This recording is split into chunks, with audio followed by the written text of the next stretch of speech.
Hey, Tracy here with BibleJournalingMinistries.com, and in this video, I'm going to share with you another alternative for a Bible mat. So if you're ready, let's go ahead and get started. Okay, so you guys know that I usually use these chopping mats from the Dollar Tree to make these Bible mats that I can put behind my pages so that when I write or paint in my Bible, they don't go I don't make the biggest mess, right? So I use these chopping mats and I just cut them up, and you usually can get about 4 Bible mats for $1.25. But I did get a comment. Thank you guys so much for sharing those comments, to go and look for one of these glue gun pads at the Dollar Tree. So I thought, okay, well, I'll go check that out. Thank you so much.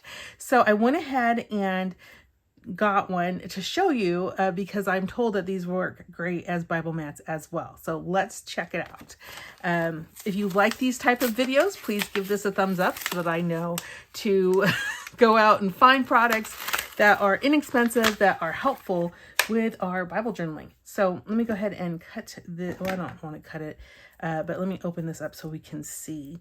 Again, I just purchased this at the Dollar Tree, so it was $1.25. And it looks like a nice silicone mat. It is a glue gun mat. So normally people would put their glue gun on it, but I was told this would be a nice Bible mat. So let's check it out. Let me open this, take the tape off of it first. Hold please. Okay, there we go.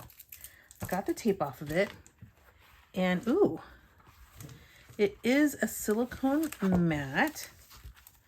And you could put that, on your desk and lay your glue gun on that. That's what they advertise for.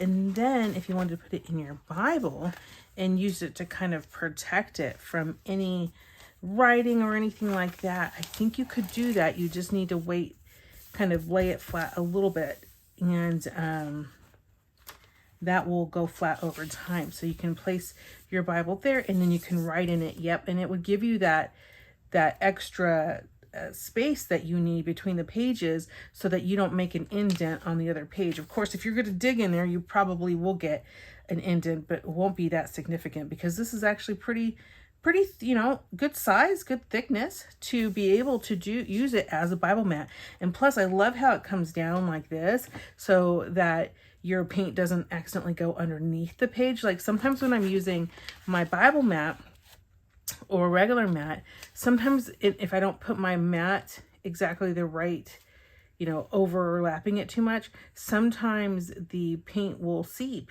from the Bible mat into the other page. But this would be nice because then it lays flat and it covers a lot of space. So let's just kind of get it in there. So thank you guys so much for recommending this in the comments.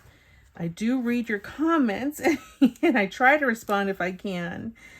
Sometimes things get a little busy, but I do my best. Okay, so there it is. I'm going to put it in there pretty flat, and now it's going to cover all of that space. So yeah, I definitely think that these glue gun pads from the Dollar Tree will work great for Bible mats and making sure that you don't get your, paint everywhere, as well as, no paint seepage underneath it, and protecting your next page from any kind of journaling that you're doing. So thumbs up. Thanks again for the recommendation. If you guys have any other recommendations that are cheap supplies, cheap things I need to go check out from the Dollar Tree or from wherever, let me know and I will check those out and give you guys my thoughts on it. So thanks so much for being such a wonderful community and sharing all of your wonderful ideas. I so appreciate it, and I can't wait to read the rest of them in the comments. Have a wonderful day. Goodbye.